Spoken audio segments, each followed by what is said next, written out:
remettre ce culte entre les mains du Seigneur. On va prier, réclamer sa grâce. Je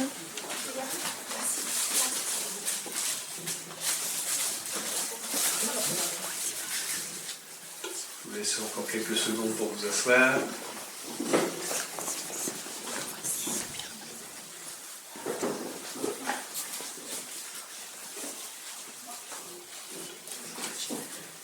Seigneur, merci parce que nous voici à nouveau réunis dans ta maison.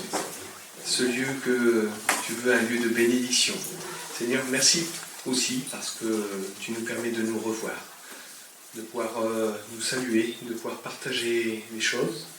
Mais ce que nous voulons en premier, c'est te glorifier, t'honorer, te célébrer.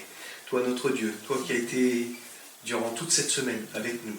Merci pour ton amour, merci pour ta grâce et merci pour la fraternité. Que tu puisses bénir chaque instant de cette matinée et que dans le nom de Jésus, nous puissions tous te glorifier. Pour cela, Seigneur, nous voulons encore te chanter et te célébrer. Amen. Amen. Premier chant que nous allons interpréter, c'était le prologue de ma prière, à nouveau réunis. Il est court, mais du fait qu'il soit court, on va le chanter 2 fois. D'accord, les enfants ? Et si vous voulez, vous pouvez taper dans les mains. À nouveau réunis.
Bonne entrée en matière.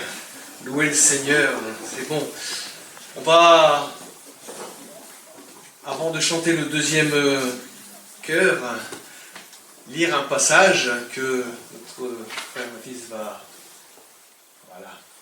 Psaume 97, verset 12. Y a-t-il des justes ici? Des justifiés? Ben oui, quand on est justifié, on est juste. On n'est pas parfait, mais on a été justifié. Réjouissez-vous en l'Éternel. N'est-ce pas merveilleux? Réjouissez-vous parce que c'est votre anniversaire. Oui, on peut. Mais c'est une réjouissance qui ne dure qu'un temps. Ça ne dure qu'une journée. Mais se réjouir en l'Éternel, là, c'est quelque chose qui dure et qui perdure jusque dans l'éternité, parce que c'est cela que nous allons pouvoir voir. Nous allons pouvoir vivre la joie et la gloire éternelle avec notre Seigneur.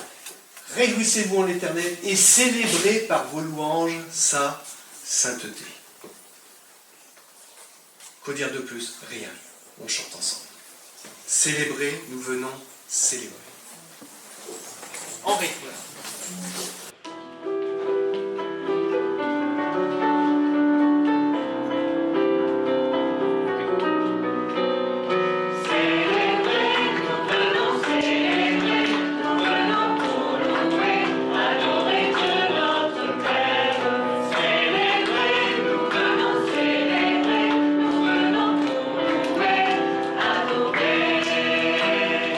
Célébrons-le avec nos instruments.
le célébrer avec nos dons.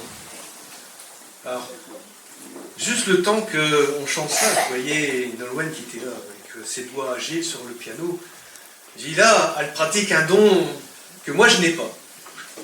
Après, ça peut être le don au niveau musical, mais il y a tellement de dons que le Seigneur nous a fait, et même la capacité, le don aussi de pouvoir le chanter, le célébrer, l'élever, même simplement parfois par des paroles. On n'est pas obligé d'être rempli de toutes les capacités, tous les dons. Non. Le Seigneur nous demande simplement de les utiliser, ceux qui nous appartiennent. Parce qu'à Alain, il a donné 5, à un autre 3 et à un autre 1. Parce qu'il sait si nous sommes capables de pouvoir les gérer ou pas. Dieu est sage et Dieu est équitable. Alors nous voulons encore ce matin, avec des chants, avec nos dons, eh bien, le célébrer de tout notre cœur. Un autre passage de l'Écriture que nous allons encore lire. Alors, ce jour-là, eh bien, on pourrait dire aujourd'hui. En ce jour-là, tu diras, je te loue, ô Éternel, car tu as été irrité contre moi. Et là, je vais mettre une virgule. Mais ta colère s'est apaisée, tu m'as consolé. Ça me rappelle tout le temps où j'étais loin de Dieu. Tout le temps où je m'opposais à lui. Tout le temps où j'étais rebelle. Plus que moi, je ne vais pas dire tu meurs, mais j'étais rebelle. Mais Dieu, dans son amour, m'a fait grâce. Dieu m'a fait grâce. Et c'est pour cela, encore ce matin, eh bien, je veux le louer. Je veux louer l'Éternel, le Dieu d'amour, le Dieu de grâce, le Dieu de pardon. Amen. Allez, on chante ensemble ce petit chœur. Et ensuite, eh bien, on prendra un petit temps pour louer le Seigneur ensemble. Amen.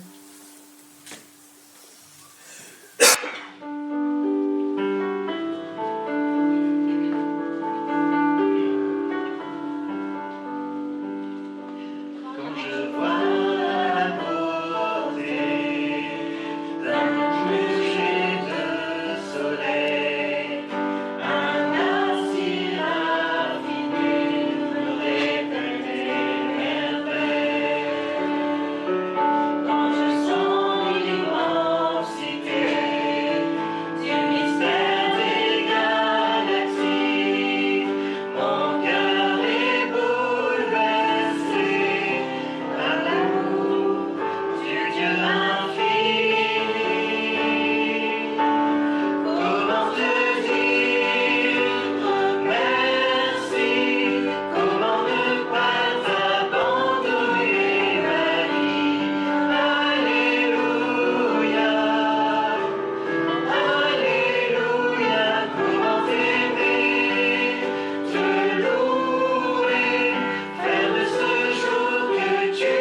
Oui Seigneur, comment ne pas faire de ce jour un jour où nous pouvons proclamer ta grandeur et dire Alléluia, tu es notre roi, tu es notre Seigneur, mais aussi tu es notre Sauveur.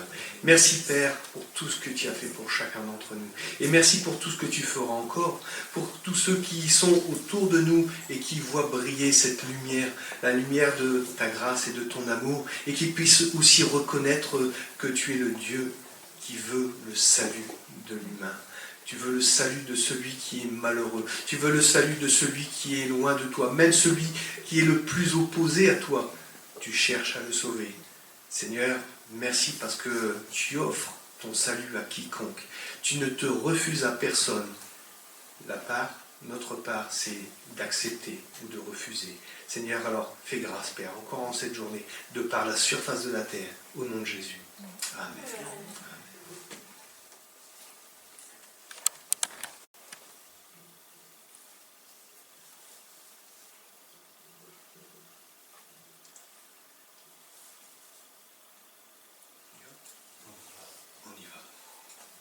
On continue avec un autre chant qui s'inscrit dans la suite de ces deux prières. Merci pour ton salut.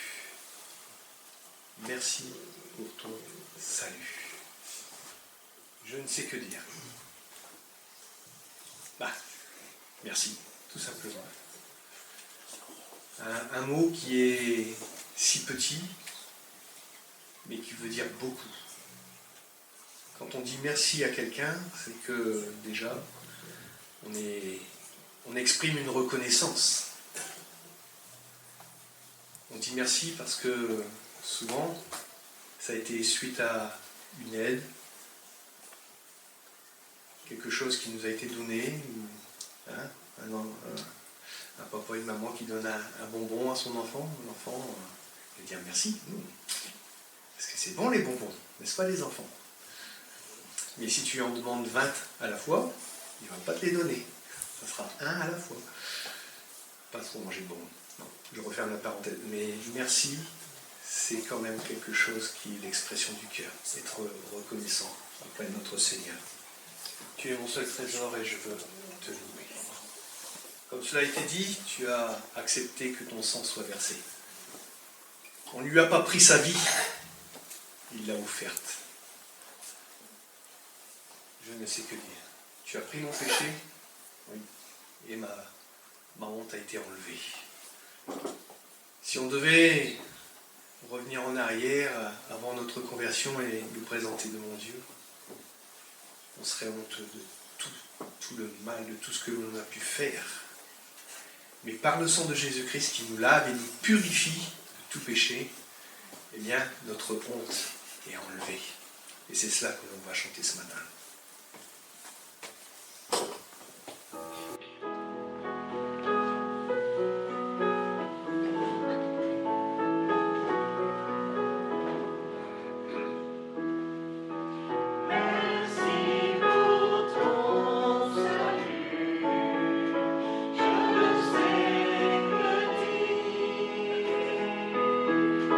Tu es mon seul trésor.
voyez, l'imperfection, elle est visible.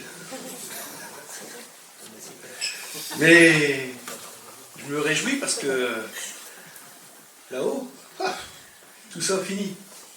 Les imperfections, nous allons pouvoir chanter le plus beau des cantiques, le cantique de l'agneau. Il y a donc un temps pour tout, comme le dit la parole. Il y a la célébration de la victoire de Christ. Alors pour l'homme, pour certains, pour beaucoup même, eh bien, Christ est mort parce qu'il a failli à la tâche. Il n'a pas montré ce qu'il voulait montrer. Mais ça, ce n'était pas le plan de Dieu. Le plan de Dieu, justement, c'était que le sacrifice parfait soit accompli. Il fallait que Christ s'offre. Comme il a dit lui-même à un moment dans la parole, on ne me prend pas ma vie, je la donne. Il s'est offert. Et son sang, eh bien, maintenant, a coulé sur la croix pour nous laver, nous purifier de tout péché. Donc on va chanter ce chant, Jésus, nous célébrons tous ta victoire.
Laissez sortir les enfants. Comme un seul homme, il se lève. 2, 3, 4, 5, 6, 7. Voilà. Et on va prier pour eux. Marc, si tu veux bien prier pour ces enfants, s'il te plaît, merci.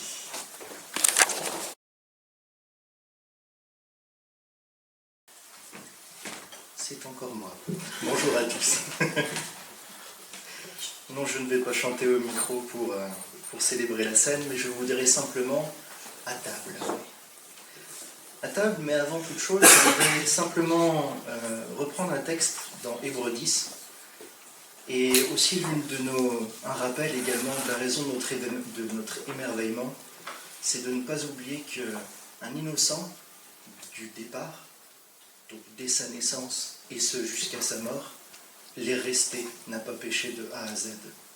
Et c'est pour ça donc que nous pouvons parler de l'efficacité d'un seul et unique sacrifice. Il n'y a pas besoin d'en refaire de nouveau, tout a été accompli à la croix.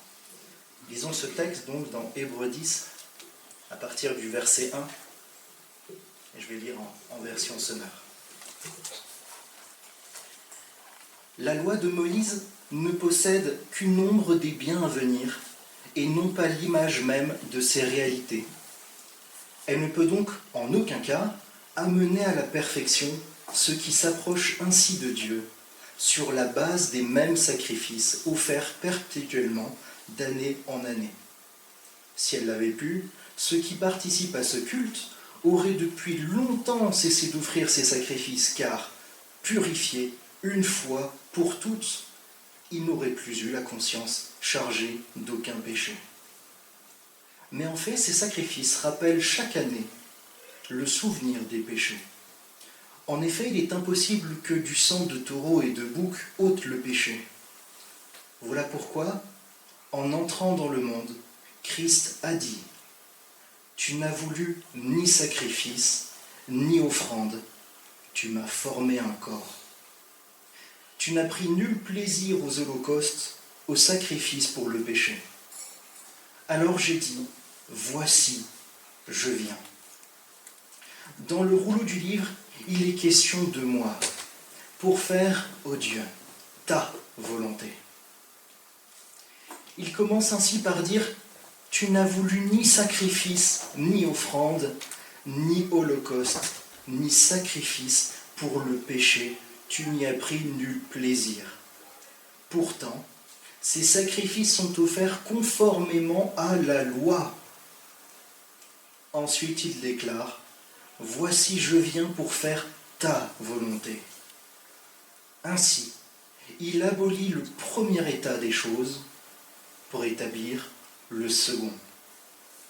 Et c'est en raison de cette volonté de Dieu que nous sommes purifiés du péché, grâce au sacrifice de son propre corps que Jésus-Christ a offert une fois pour toutes.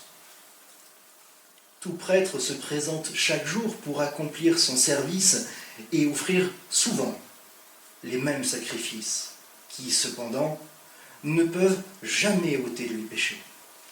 Christ, lui, a offert un sacrifice unique pour les péchés, valable pour toujours.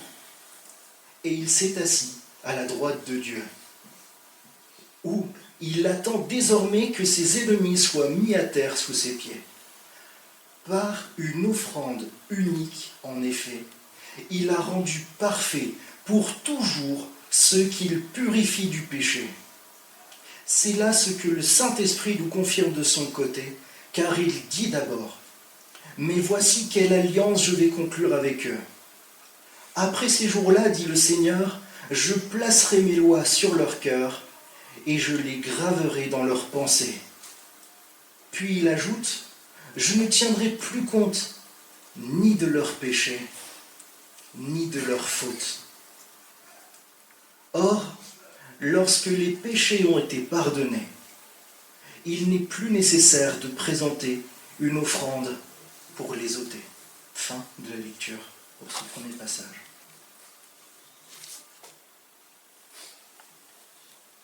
On pourrait prendre un temps et simplement méditer, on le prendra juste après. Corinthiens 11 nous dit la chose suivante pour l'institution de la scène. Car voici la tradition que j'ai reçue, pour la technique, 1 Corinthiens 11, verset 23. Je commence. Car voici la tradition que j'ai reçue du Seigneur et que je vous ai transmise. Le Seigneur Jésus, dans la nuit où il fut livré, pour être mis à mort, prit du pain. Et après avoir prononcé la prière de reconnaissance, il le rompit en disant « Ceci est mon corps, Il est pour vous, faites ceci en souvenir de moi. » De même, après le repas, il prit la coupe et dit, « Cette coupe est la nouvelle alliance, scellée de mon sang. Faites ceci toutes les fois que vous en boirez, en souvenir de moi. » Donc chaque fois que vous mangez de ce pain et que vous buvez de cette coupe, vous annoncez la mort du Seigneur, et ceci jusqu'à son retour. C'est pourquoi quiconque mangerait le pain ou boirait de la coupe du Seigneur d'une manière indigne se rendrait coupable envers le corps et le sang du Seigneur. Que chacun donc s'examine sérieusement lui-même, et qu'alors il mange de ce pain et boive de cette coupe. Fin de la lecture. Je vous propose que l'on mette cette parole en pratique. Prenons un temps pour nous examiner et surtout pour nous approcher de notre Seigneur, avec foi, joie, reconnaissance et repentance.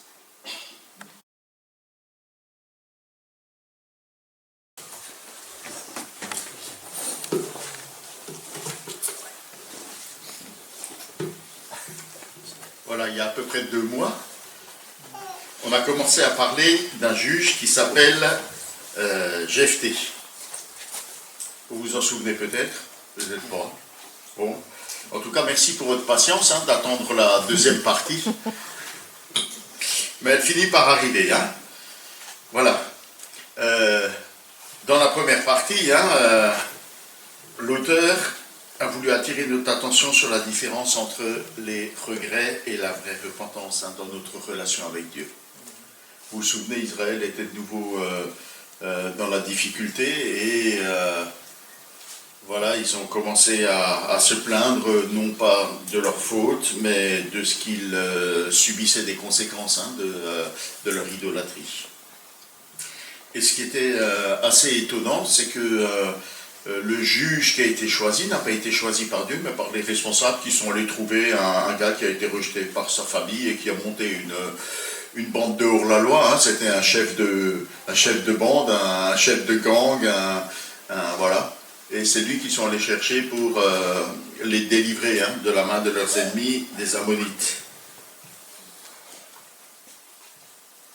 Dans cette deuxième partie, l'auteur pose une autre question. Le secours de l'Éternel, est-ce qu'il s'obtient par nos mérites ou est-ce qu'il s'obtient par la grâce de Dieu? Ce récit que nous allons lire ce matin, dans Juges au chapitre 11 à partir du verset 12 et jusqu'au chapitre 12, verset 7, ce récit contient l'un des épisodes les plus troublants de l'histoire d'Israël, et certains commentateurs disent même l'un des plus horribles. Alors, tout est trouble dans le récit de Jephthé. Et chacun des épisodes de sa vie peut être interprété de manière diverse, ce qui fait de ce juge un texte délicat à interpréter et à appliquer.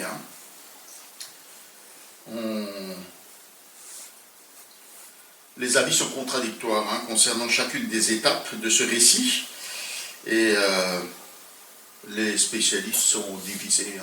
Voilà, si vous lisez un peu les avis de gauche et de droite, vous aurez voilà, du juge parfait au juge voilà, qui est totalement,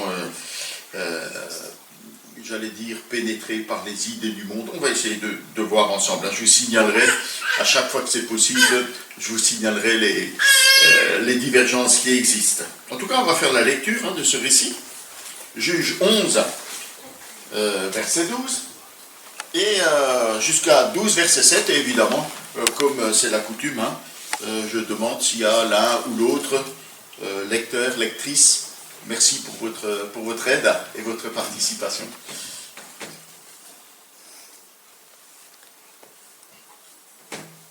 Jephthé envoya des messagers dire au roi des Ammonites: « Qu'est-ce que tu as contre moi pour que tu viennes faire la guerre dans mon pays ?»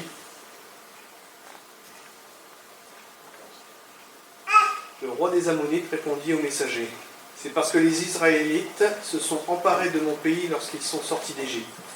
Ils m'ont pris tout le territoire situé entre la vallée de l'Arnon, le torrent de Yabok et la vallée du Jourdain. Rends-les-moi maintenant de bon gré. » Jephthé envoya de nouveau une délégation au roi des Ammonites pour lui dire, « Ainsi parle Jephthé, Israël ne s'est emparé ni du pays de Moab, ni celui des Ammonites. En effet, après avoir quitté l'Égypte, les Israélites ont traversé le désert jusqu'à la mer des roseaux et ils sont arrivés à Kadesh. Alors, ils ont envoyé des messagers au roi d'Édom pour lui demander l'autorisation de traverser son pays. Mais celui-ci refusa. Après cela, ils ont fait la même demande au roi de Moab, qui refusa également, et Israël est resté à Kadesh. Par la suite, ils ont repris leur marche à travers le désert en contournant le pays d'Édom et celui de Moab. Ils sont arrivés à l'est du pays de Moab et ils ont établi leur camp de l'autre côté de l'Arnon sans pénétrer dans le territoire de Moab, dont l'Arnon constitue la frontière. Alors Israël a envoyé des messagers à Sion, roi des Amoréens, et Heshbon, en lui faisant dire « Permets-nous, s'il te plaît, de traverser ton pays pour arriver au lieu où nous allons. » Mais Sion ne fit pas confiance à Israël pour lui permettre de passer sur son territoire. Il mobilisa toutes ses troupes et prit position à Yahath, puis engagea le combat contre Israël. Mais l'Éternel, le Dieu d'Israël, a livré Sion et toute son armée aux Israélites qui les ont battus. Ainsi les Israélites ont conquis tout le pays des Amoréens qui habitaient dans cette contrée. Ils ont conquis tout le territoire des Amoréens depuis l'Arnon jusqu'au torrent de Yabok et depuis le désert jusqu'au Jourdain. Maintenant que l'Éternel, le Dieu d'Israël, a enlevé leur territoire aux Amoréens et l'a donné à son peuple Israël, tu voudrais, toi, les en déposséder? Tu possèdes bien tout le territoire que ton Dieu Kémoc t'a donné. Alors pourquoi ne posséderions-nous pas tout ce que l'Éternel, notre Dieu, nous a permis de conquérir? D'autre part, te crois-tu vraiment plus fort que Balak, fils de Tsippor, le roi de Moab? A-t-il jamais osé contester avec Israël ou lui faire la guerre? Cela fait 300 ans qu'Israël est installé à Heshbon et à Aroer et dans les villes qui en dépendent, ainsi que dans toutes les localités qui bordent l'Arnon. Pourquoi ne leur avez-vous pas reprise pendant tout ce temps-là? Moi, je n'ai commis aucune faute contre toi, c'est toi qui agis mal en venant me faire la guerre. Que l'Éternel, le juge, rende aujourd'hui son jugement entre les descendants d'Israël et ceux d'Ammon. Mais le roi des Ammonites ne tint aucun compte du message que Jephthé lui avait fait transmettre. Alors, l'esprit de l'Éternel descendit sur Jephthé. Celui-ci traversa les territoires de Galaad et de Manassé, puis il passa à Mitzpah en Galaad, et de là, il s'avança pour attaquer les Ammonites. Jephthé fit un vœu à l'Éternel et dit, « Si vraiment tu me donnes la victoire sur les Ammonites, je te consacrerai, je t'offrirai en holocauste la première personne qui sortira de ma maison pour venir à ma rencontre quand je reviendrai en vainqueur de la bataille contre les Ammonites. » Jephthé se lança à l'attaque des Ammonites et l'Éternel lui donna la victoire sur eux. Il leur infligea de lourdes pertes dans 20 bourgs situés entre Aroer et Minite jusqu'à la région d'Abel-Kérarim. Ce fut une très grande défaite pour les Ammonites qui furent ainsi affaiblis par les Israélites. Après la bataille, Jephthé retourna chez lui à Mitzpah. Et voici que sa fille sortit à sa rencontre en dansant au rythme des tambourins. C'était son unique enfant. À part elle, il n'avait ni fils ni fille. Dès qu'il l'aperçut, il déchira ses vêtements et s'écria « Ah, ma fille, tu m'accables de chagrin. Faut-il que ce soit toi qui causes mon désespoir? J'ai donné ma parole à l'Éternel et je ne puis revenir sans ma promesse. » Elle lui dit « Mon père, si tu as donné ta parole à l'Éternel, agis envers moi comme tu l'as promis, puisque l'Éternel a réglé leur compte aux Ammonites, tes ennemis. » Puis elle ajouta « Je ne te demande qu'une chose, accorde-moi un délai de 2 mois, j'irai avec mes amis dans les montagnes pour y pleurer de ce qu'il me faille mourir avant d'avoir été marié. » Jephthé lui dit « Va. » Et la laissa partir pour 2 mois. Elle s'en alla avec ses amis sur les montagnes pour y pleurer de devoir mourir sans être mariée. À la fin des 2 mois, elle revint auprès de son père et il accomplit envers sa fille, qui était vierge, le vœu qu'il avait fait. C'est là l'origine de la coutume qui s'établit en Israël. Chaque année, les jeunes filles s'en vont pendant 4 jours pour célébrer la fille de Jephthé et Galaad.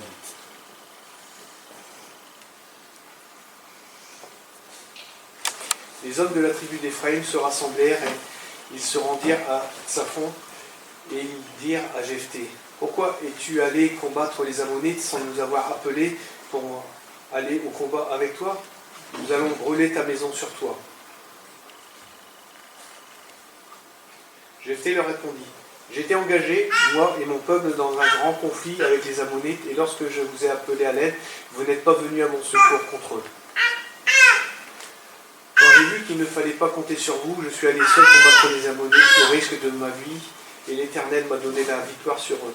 Pourquoi donc venez-vous aujourd'hui m'attaquer? Puis Jephthé mobilisa tous les hommes de Galaad et combattit ceux d'Éphraïm qui leur avaient dit: vous, les gens de Galaad, vous n'êtes que fuyards d'Éphraïm, passés en Manassé. Les hommes de Galaad battirent ceux d'Éphraïm et leur coupèrent la retraite en occupant les gués du Jourdain menant à Éphraïm. Quand l'un des fuyards d'Éphraïm voulait traverser la rivière, les hommes de Galaad lui demandaient s'il venait d'Éphraïm. S'il répondait non, il lui accordait de prononcer le mot Shibboleth. S'il disait Siboleth, parce qu'il n'arrivait pas à prononcer comme eux, il se saisissait et l'exécutait près du gué du Jourdain. 42 000 hommes d'Éphraïm périrent en cette circonstance. Après avoir été chef en Israël pendant 6 ans, Jephthé de Galaad mourut et fut enterré dans l'une des villes de Galaad. Merci. Voilà, cette histoire édifiante. Hein. Alors, Jephthé, c'est d'abord un diplomate pacifique.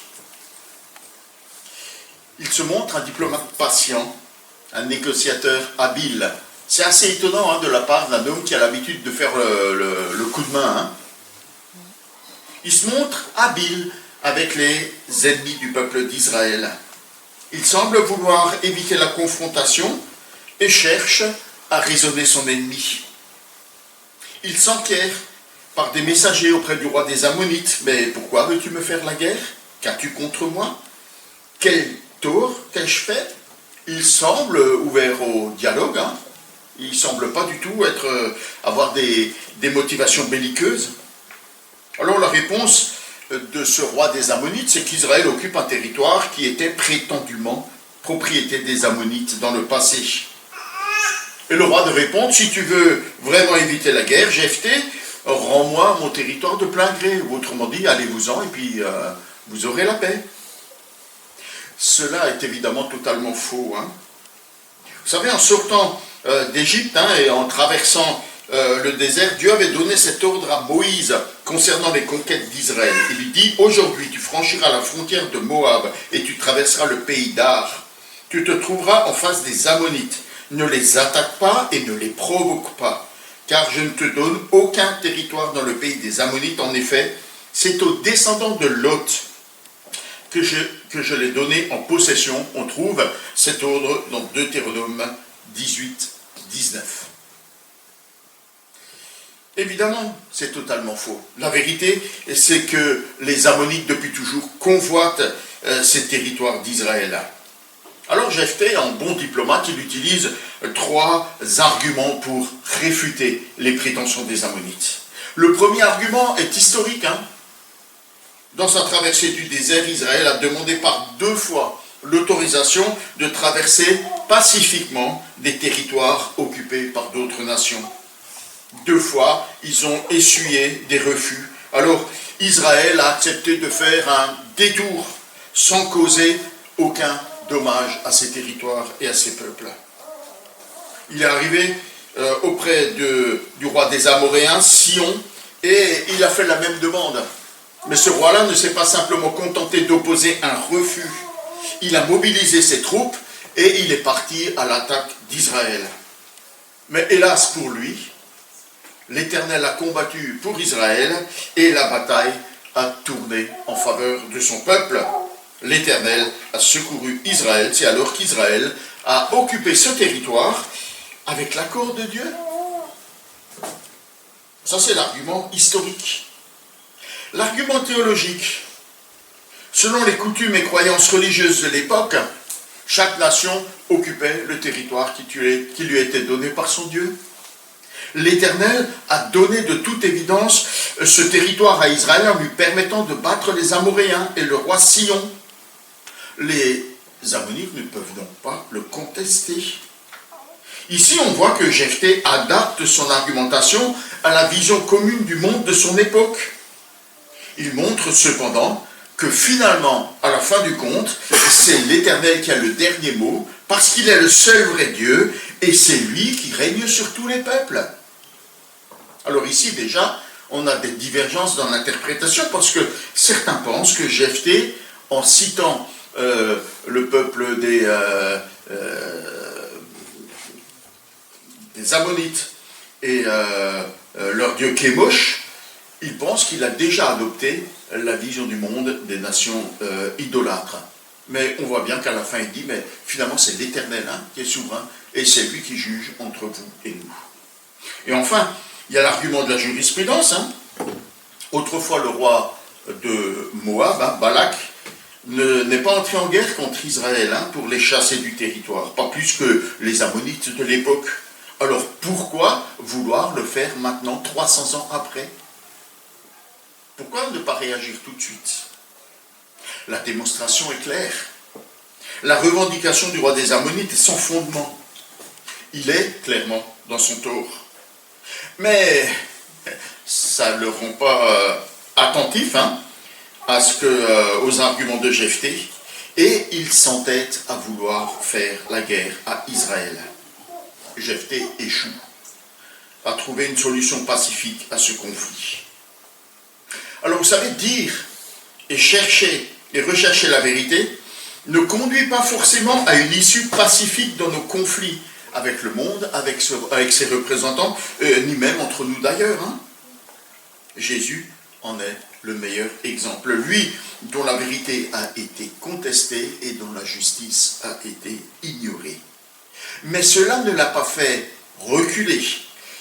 Et cela ne l'a pas conduit à faire des concessions, tout comme Jephthé dans ce récit. Désormais, l'affrontement est inévitable. Et l'auteur précise que l'Esprit de l'Éternel descend sur Jephthé pour cette bataille. Le récit est court. La victoire est totale, se solde par de lourdes pertes pour le roi des Ammonites qui est durablement affaibli. Jephthé se montre un négociateur, un diplomate pacifique et averti. Mais il va aussi se montrer être un homme imprudent. Le récit de la victoire ne prend que 2 versets que nous avons lus. Par contre, l'auteur s'attarde assez longuement sur le vœu formulé par Jephthé, sur le chemin de la bataille et sur ses conséquences. C'est comme nous le disions en introduction, un récit profondément dérangeant. Un récit qui trouble non seulement les lecteurs, mais aussi les commentateurs qui se divisent sur le sort réservé à la fille unique de Jephthé. Alors dans la version que nous avons lue, le texte ne fait aucun mystère, mais dans toutes les autres versions, les choses ne sont pas aussi claires. Là, la fille a dit, puisque je dois mourir avant d'être mariée, bon, on parle quand même d'un holocauste. Il n'y a que 2 possibilités. Soit Jephthé a réellement offert sa fille en sacrifice sanglant, en holocauste. L'holocauste, c'est un sacrifice en entier, ça veut dire un sacrifice en entier. D'ailleurs, on a repris cette expression pour le massacre des Juifs pendant la Seconde Guerre mondiale, qu'on appelle l'holocauste. C'est sanglant, ça cherche voilà, c'est un sacrifice complet, entier. Soit, c'est comment dirais-je, c'est imagé pour une fille qui est offerte pour être au service du Seigneur dans le tabernacle comme une offrande volontaire dans un célibat à vie. Ça, ce sont les deux interprétations qui sont faites à propos de ces textes. Et sans le parti pris de la Bible du semeur, c'est assez difficile de trancher. Alors, les arguments qui sont pour l'entrée au service au tabernacle, c'est de dire, mais est-ce que Israël serait resté sans réagir si Jephthé avait offert sa fille en un sacrifice sanglant? Est-ce qu'il n'y aurait pas eu en Israël une forte indignation? Il y a eu, Israël a déjà eu à faire face à cela. 2 Rois 3, 27, Israël attaque le roi de Moab et il est pris dans sa ville, la situation est désespérée, et pour se défaire, pour espérer avoir le secours de son Dieu, il offre son fils en sacrifice sur la muraille. Israël est tellement écœuré qu'il remballe tout, et puis il s'en va. Et puis on a aussi, plus loin, on va voir dans Juges 19 et 20, l'histoire de ce Lévite qui perd son épouse et qui envoie des morceaux dans tout Israël, et ça va conduire au massacre de la tribu de Benjamin. On voit que ce genre de choses suscite l'indignation. Pas ici. D'autres disent, mais Jephthé est cité dans la galerie des héros de la foi d'Hébreux 11 au verset 32. Est-ce qu'il figurerait là s'il avait offert sa fille en sacrifice sanglant? Difficile à dire, difficile de se prononcer. Alors, le texte est probablement un peu ambigu, mais c'est certainement parce que le plus important est ailleurs. Et je propose que l'auteur n'a pas voulu mettre cet aspect du problème en avant. Pour lui, le vrai problème, c'est l'attitude intérieure de Jephthé. Comme nous l'avons vu, Jephthé croit que l'Éternel est le seul vrai Dieu, celui qui domine sur toutes les nations de la terre. Mais, vraisemblablement, il croit à la manière des croyances idolâtres. Il s'adresse à Dieu et il dit, si vraiment tu me donnes la victoire sur les Ammonites, je te consacrerai et je t'offrirai en holocauste quand je reviendrai victorieux. Autrement dit, si tu veux mon cadeau, fais-moi revenir victorieux.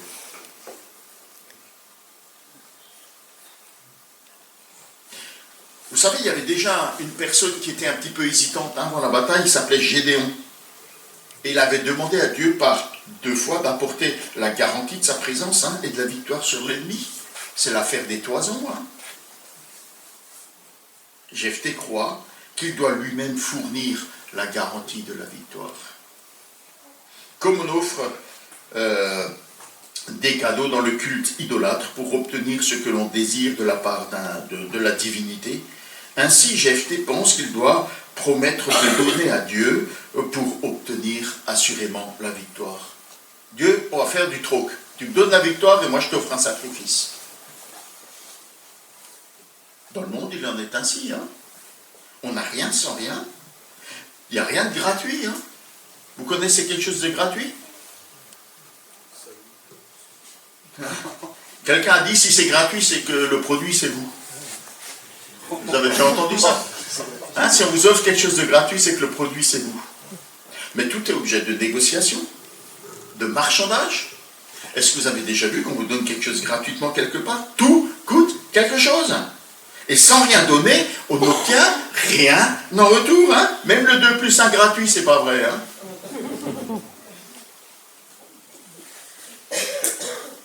Jephthé croit que c'est également le mode de fonctionnement de l'Éternel. Il n'a pas compris que Dieu agit par grâce en faveur de son peuple, que Dieu agit par grâce en sa faveur. Dieu n'a pas besoin du cadeau de Jephthé pour accomplir ses promesses. Dieu n'a pas besoin de tes promesses et de tes cadeaux pour accomplir ses desseins bienveillants en ta faveur. Et alors là, tous les commentateurs sont unanimes concernant ce texte. Jephthé a prononcé un vœu bien imprudent, un vœu qui lui a finalement coûté beaucoup, beaucoup plus que ce qu'il avait imaginé. C'est sa fille, hein, je t'offrirai la première personne qui sortira à ma rencontre, à mon retour. Il espérait quoi? Certains pensent qu'il pensait à un animal, mais voilà, je sais pas, moi j'avais un chat, hein, quand on s'approchait, il venait nous accueillir, mais je pense pas qu'il pensait à son chat. Hein. Ou alors à sa vache, hein, c'est une vache qui va venir l'accueillir.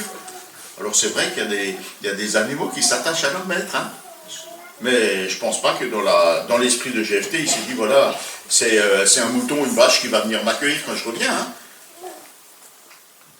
Je ne sais pas ce qui lui est passé par la tête.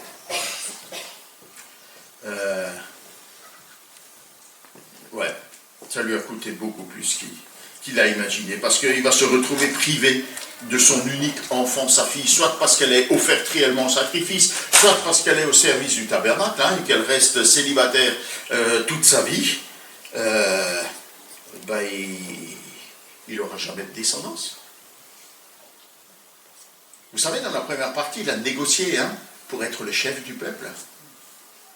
Être chef, ça peut ouvrir sur une dynastie. Hein. Mais pour avoir une dynastie, il faut avoir des descendants. Sans descendants, pas de dynastie. Et vraisemblablement, à la fin du texte, il dit, voilà, il a vécu encore 6 ans, probablement il était avancé en âge, et il se posait peut-être la question de ce qui allait se passer après.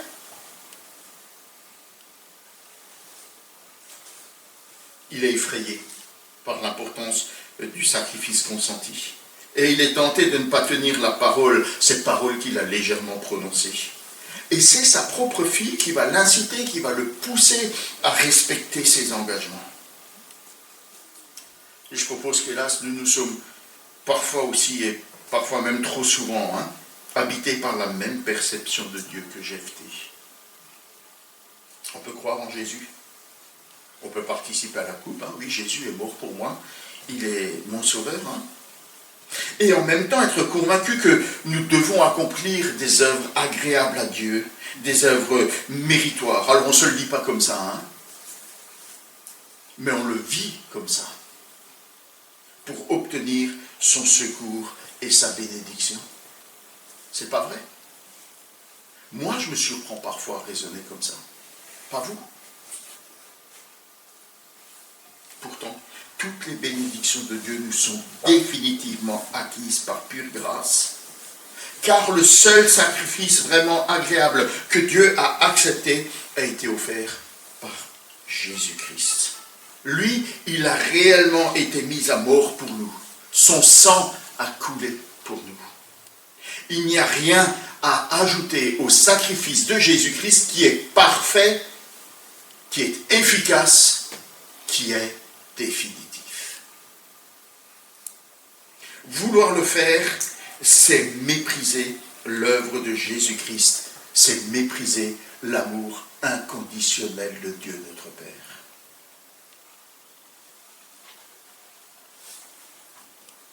Le seul sacrifice de notre part qui peut être agréable à Dieu, c'est notre vie. Romains 12, verset 1, la technique. Romains 12, verset 1, je vous invite donc, frères, à cause de cette immense bonté de Dieu, à cause de la bonté de Dieu, pas pour obtenir la bonté de Dieu, à cause de la bonté de Dieu, à lui offrir votre corps comme un sacrifice vivant, saint, et qui plaise à Dieu, ce sera là de votre part un culte spirituel. Alors il ne s'agit pas de s'immoler, c'est un culte spirituel. Offrez votre corps, ou en tout cas ça veut dire, donnez-vous pour accomplir désormais les œuvres qui sont agréables de Dieu. À cause de son immense bonté, pas pour obtenir son immense bonté. Je répète. Moi je radote. Qui s'est déjà retrouvé dans la situation d'offrir quelque chose à quelqu'un? Tiens, je te l'offre, je te le donne. Et cette personne veut absolument vous payer ou vous donner quelque chose en retour. Ça vous est déjà arrivé? Souvent. Ça vous arrive souvent? Et vous ressentez quoi? Non, on ne veut pas. Vous ne vous sentez pas insulté? J'ai dit, Quoi? Il ne veut pas accepter ce que je lui donne? On ne se sent pas insulté? Et Dieu ne se sentirait pas insulté si nous agissons de cette manière? Nous avons du mal à croire en un Dieu de grâce, à compter simplement sur lui pour nous aimer et pour nous bénir. L'humanité en doute depuis le jardin d'Éden. C'est le doute que le serpent a instillé dans la pensée humaine. Est-ce que Dieu est réellement bon? Non, Dieu n'est pas réellement bon pour toi. Et depuis, l'humanité cherche à contrôler Dieu en le rétribuant, en cherchant à le rétribuer pour obtenir son amour. Mais l'Éternel avait déjà décidé de sauver son peuple et le marchandage de Jephthé ne va rien y ajouter, ne va rien y changer. C'est au moins un avertissement à veiller sur nos paroles et sur les motivations de notre cœur. Mais vous savez, d'autres pensent que le vœu de Jephthé est un signe de foi et de reconnaissance, même s'ils sont d'accord que c'est un vœu imprudent. J'ai un peu de mal à adhérer à cela. Homme imprudent. Il va se montrer un implacable fratricide. On pourrait s'attendre à des acclamations pour lui, aide d'honneur, fanfare. Vous savez, comme quand une équipe de France gagne la coupe de je sais pas quoi là, de bus et voilà, on pourrait imaginer ça pour le retour de Jephthé, puisqu'il a vaincu l'ennemi. Et pour sa troupe, victoire éclatante, c'est réglé vite fait, bien fait. Mais ce qui attend Jephthé, c'est pas du tout ça. Ce sont des récriminations et des menaces de la part d'une des tribus d'Israël. Alors Gédéon avait déjà eu affaire à cette tribu, une tribu qui estime que son honneur est entaché, bafoué, si ses combattants ne participent pas à la bataille et ne prennent pas part à la victoire. Alors comme on dit, c'est toujours les mêmes qui font des problèmes. Vous avez remarqué? Gédéon, lui, avait su calmer cette tribu par quelques propos flatteurs. Il a fait un peu dans la flagornerie. Mais Jephthé donne bien quelques explications sur la situation.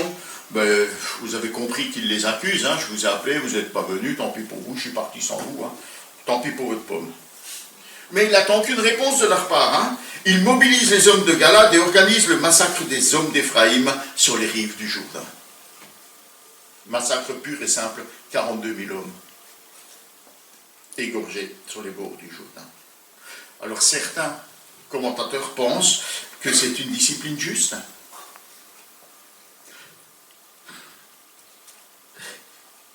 Moi, je ne peux pas m'empêcher de comparer. Jephthé s'était montré tellement diplomate, tellement patient, tellement fin négociateur avec l'ennemi d'Israël. Et ici, il adopte une attitude impatiente, implacable envers ses frères, membres du peuple d'Israël. Ça ne vous frappe pas? Certes, ils se sont montrés querelleurs. Certes, ils se sont montrés menaçants. Mais fallait-il se montrer aussi peu patient et aussi expéditif, définitif avec eux? On a l'habitude maintenant, quand on lit le récit d'un juge, à la fin, voilà, l'ennemi est battu, et puis on entre dans une période de paix. Ici, il n'y a aucune allusion à aucune paix. Non seulement c'est pas la paix, mais ça finit en guerre civile. Massacre de 42 000 personnes, de 42 000 hommes de la nation d'Israël. Est-ce que nous sommes si différents de Jephthé dans nos églises? Est-ce qu'on ne montre pas souvent la même impatience, la même réaction implacable envers les frères et sœurs qui nous offensent? Toujours les mêmes, toujours les mêmes qui reviennent. Ne sommes-nous pas aussi quelquefois des fratricides dans notre gestion des différends dans nos communautés? Et le texte souligne à quel point nos divergences peuvent être basées sur des raisons dérisoires. Un défaut de prononciation suffit pour être massacré sans aucune pitié. Je crains pour mon accent alsacien. On ne raisonne pas souvent de la même manière. Ils ne prient pas comme nous. ils ne chantent pas comme nous. À propos de quel pécadille nous sommes-nous montrés féroces contre un frère, contre une sœur? Vous savez, le monde nous influence bien plus que ce que nous voulons voir et de ce que nous voulons croire, de ce que nous voulons nous avouer. Et notre culture cherche par tous les moyens à forger notre opinion sur Dieu et sur la vie. Nous devons, alors j'aime pas ce mot, pas dans la prédication, parce qu'on ne fait pas de la moralisation en prédication, mais c'est un devoir impérieux.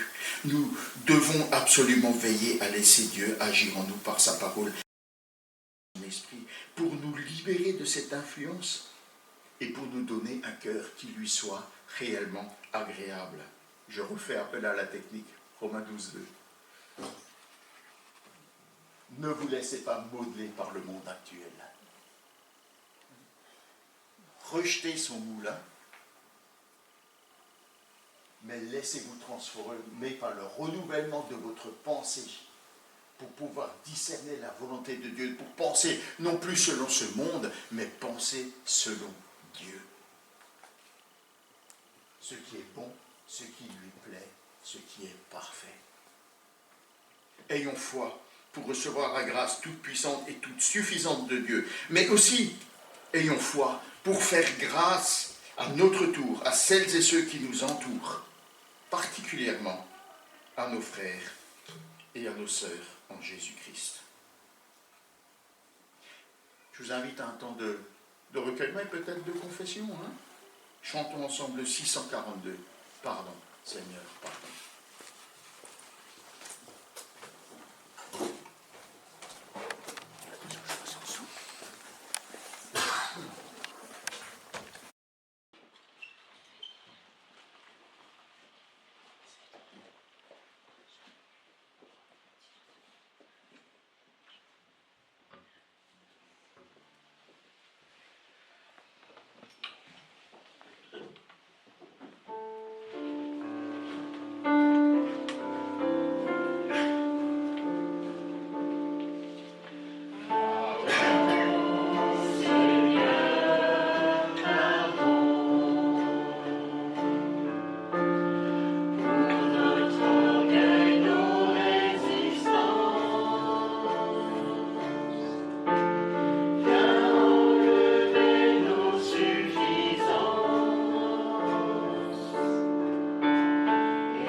c'est bon d'examiner son cœur de temps en temps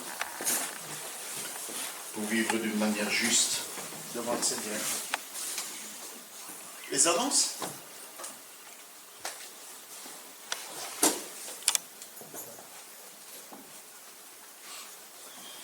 Prochainement sur vos écrans.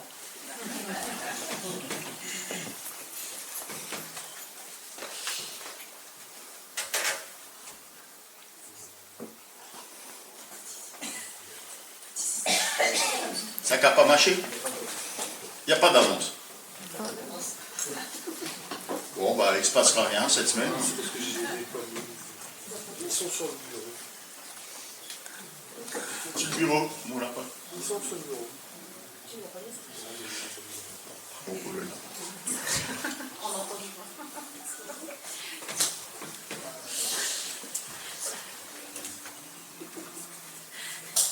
Voilà. Visiblement, il faut avoir de la patience avec les bébés.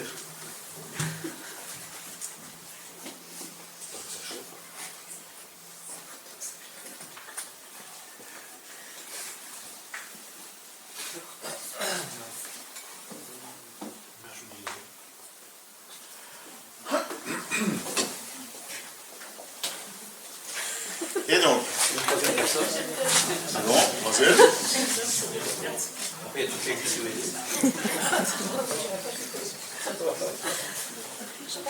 Alors sinon, on va faire comme, vous savez, les présentateurs télé, hein, les manifestations sportives, quand il n'y a pas d'image, ils disent, bon, on va faire de la radio. Hein. On va faire ça. Attention, 3. La maladie est-elle incurable? Voilà. Attention. Bon. Alors, si mes informations sont exactes, demain, lundi, rencontre des dames à 14h30. Oui? Oui. Nous confirmons. Ah, voilà. Il suffisait de démarrer, hein. Voilà. Donc, lundi à 14h30 chez Chantal. Mercredi, 19h30 ici et par Jitsi, si tout se passe bien. Ouais, on n'a toujours pas la fibre, hein. Enfin bref. Donc 19h30 ici et par Jitsi. Heureusement qu'on a de la 5G sur nos téléphones, hein, sans quoi. Voilà, il y a beaucoup de choses qui ne pourraient pas se passer. Donc on continue. Les psaumes démontés, j'ai perdu le décompte, excusez-moi. Mais on est à... Ouais, on est assez avancé. Voilà. Groupe de quartier, jeudi à 14h30 chez Annie. Et groupe Progresser Ensemble, samedi à 10h chez Jean et Sylvie, hein, qui ne sont pas là ce matin. On a des infos? Oui, problème Alain Poussé. Alain Poussé. Bon, je pensais à elle.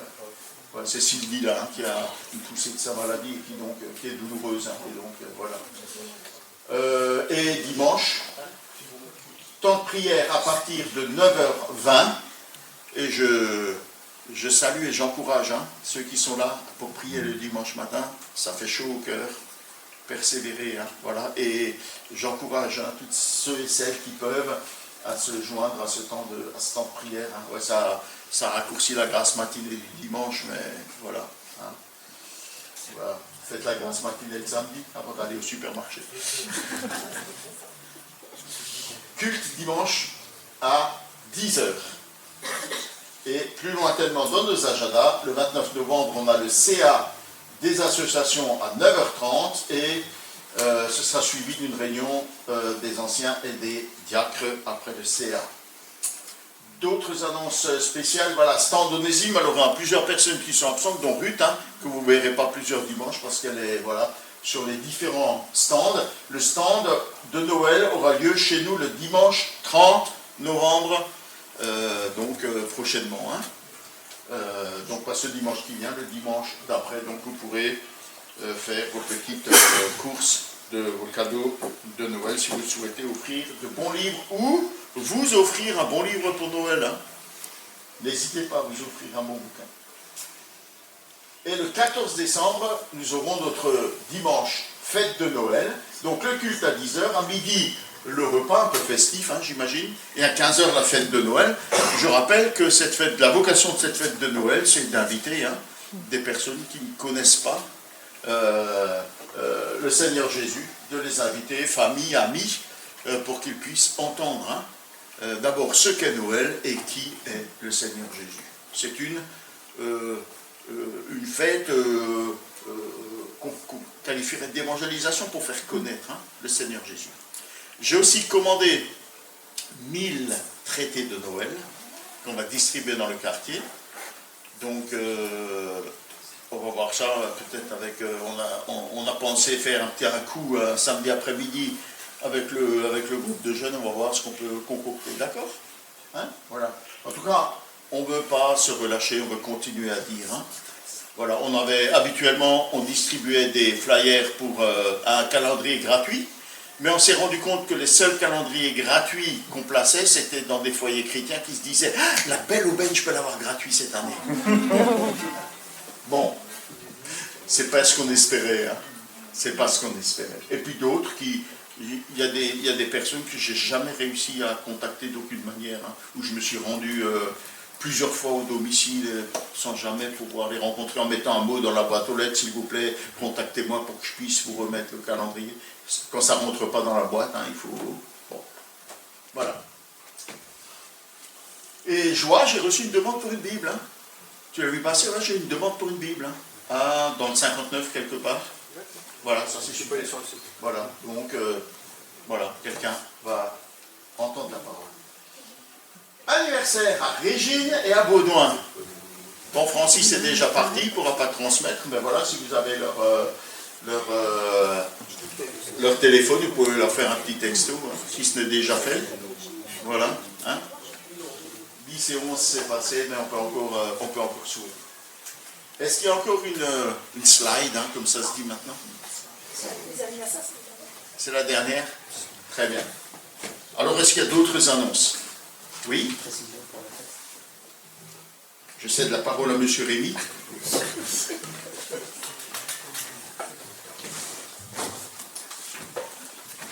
C'est encore moi, mais promis, ce sera court. C'est pour la fête de l'église, il nous reste encore quelques disponibilités. Pas beaucoup. Donc je vous inviterai à soit vous rapprocher de Alex ou de moi-même pour qu'on puisse vous inclure dans le programme. Merci d'avance. Voilà. Alors on a des nouvelles de Morissette qui va un petit peu. Voilà, nous arrivons à la fin de ce culte. Je vous invite à chanter un dernier cantique qui peut être un peu comme un mot d'ordre pour cette semaine. Être à l'écoute, comme cela aussi est apporté dans la parole de Dieu. Être au pied de Jésus, à l'écouter parler. À tes pieds, je veux être assis. Écoutez ta voix, dit la maître. On chante ensemble.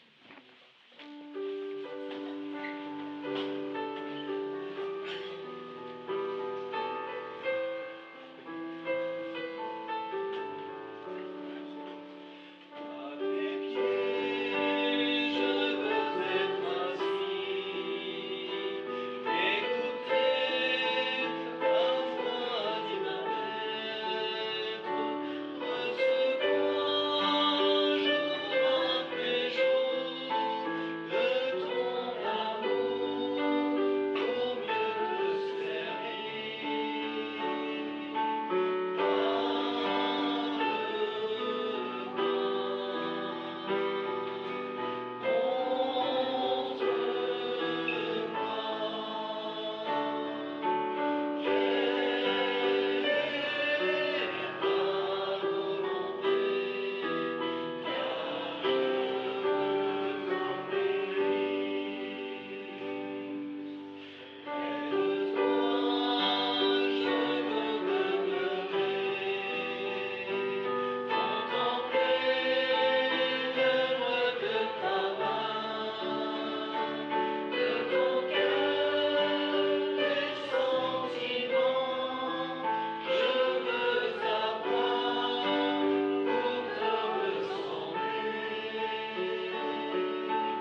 Dieu vous bénisse et vous raccompagne.